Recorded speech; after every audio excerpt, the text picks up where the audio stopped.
Magandang araw mga kaibigan. Bigyan natin ng reaction opinion itong post Batas PX title. The process is actually very simple. How Senior Deputy Minority Leader Edgar Erese has called on the public to respect and fully comply with the Supreme Court latest ruling clarifying impeachment procedures, describing the process as very simple and must follow constitutional due process. In an interview, Erese criticized delays in the referral of previous complaints against Vice President Sara Duterte and said the House could now proceed with hearings on pending complaints against President Ferdinand Marcos Jr. and Duterte, while cautioning that proposals to amend the 1987 Constitution in response to the ruling are untimely and highly suspicious. Ito yung exact word ni Congressman Erese. The Supreme Court has already clearly spelled out the procedural requirements. We must all abide by them. The process is actually very simple. Kabaliktaran po sa sinasabi ni Senator Soto na its impeachment is now an impossible dream. Sobrang hirap! Wala nang may impeach nito. Nakikialam na ang Supreme Court. Sinang-ayunan naman ni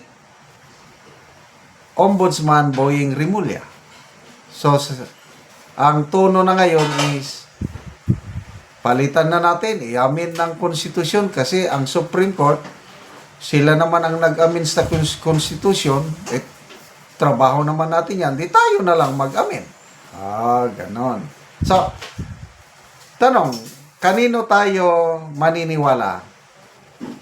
Sa sinasabi ni Senator Soto at Boying Rimulya na hindi sila sang-ayon sa desisyon ng Korte Suprema dahil judicial overreach, pinahirapan ng Korte Suprema ang proseso sa impeachment. Yan ang sinasabi nila eh. Ito naman kay Congressman Edgar Erese, very simple nga. Tinulungan na tayo. Sundin mo lang yung procedure. Very simple. Kaya pwede nang umusad ang impeachment. So, kung ako inyong tatanungin, mas may tiwala ako dito kay Congressman Edgar Erese. Actually, ngayon ko lang siya nakilala ng gusto. Hindi ko masyadong naririnig ang Erese.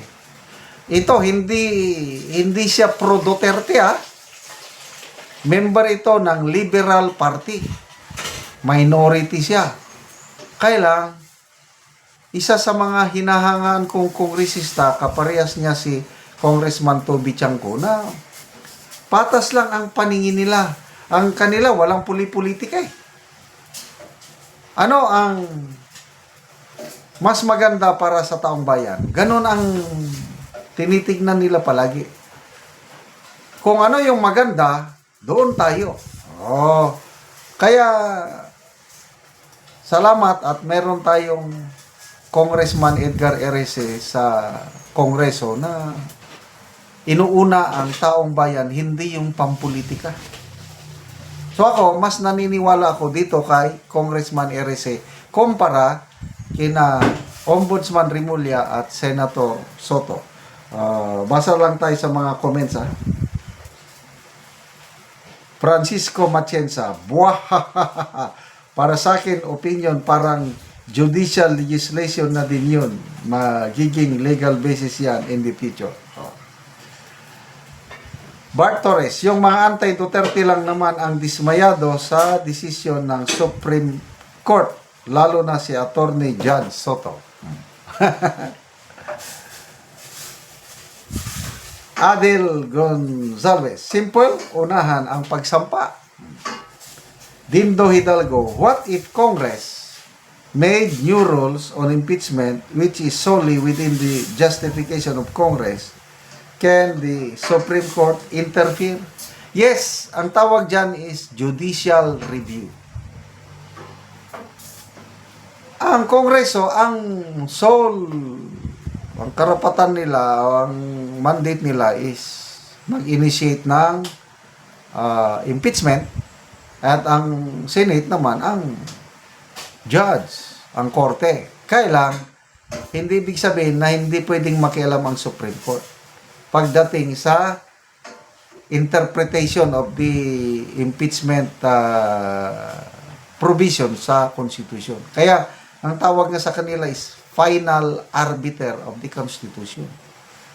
So, yung isinampa kay BP Sara last year na impeachment, nakita na hindi nasunod ang due process.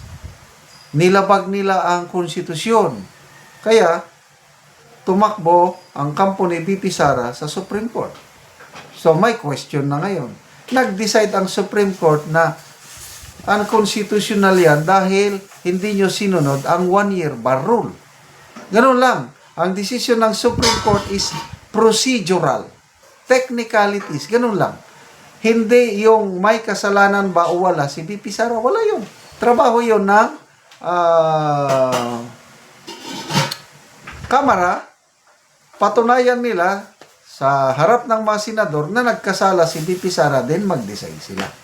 Ang Supreme Court, ang sinasabi niya, sundin niyo ang procedure na ayon sa konstitusyon. Mayroong 1-year bar rule dyan, dapat masunod. Hindi niyo sinunod eh. Nagsalita na ang referee. Dapat sumunod kayo sa referee.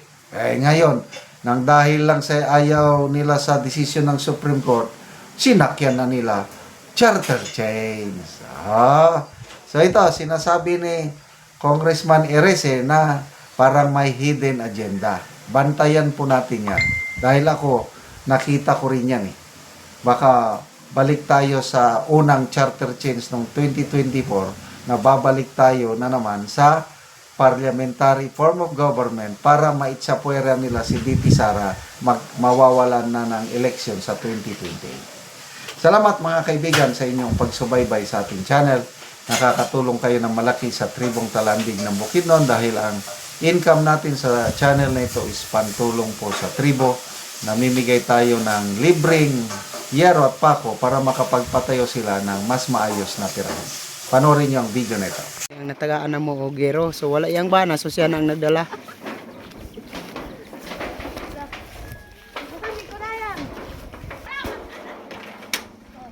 O karon mo na ang itsura sa atop sa natagaan na mo gero. Buslot na. Mga dagko gid kayo nga buslot to. Makita gid nato nga kuan gid kayo. Nga dagko na ang buslot.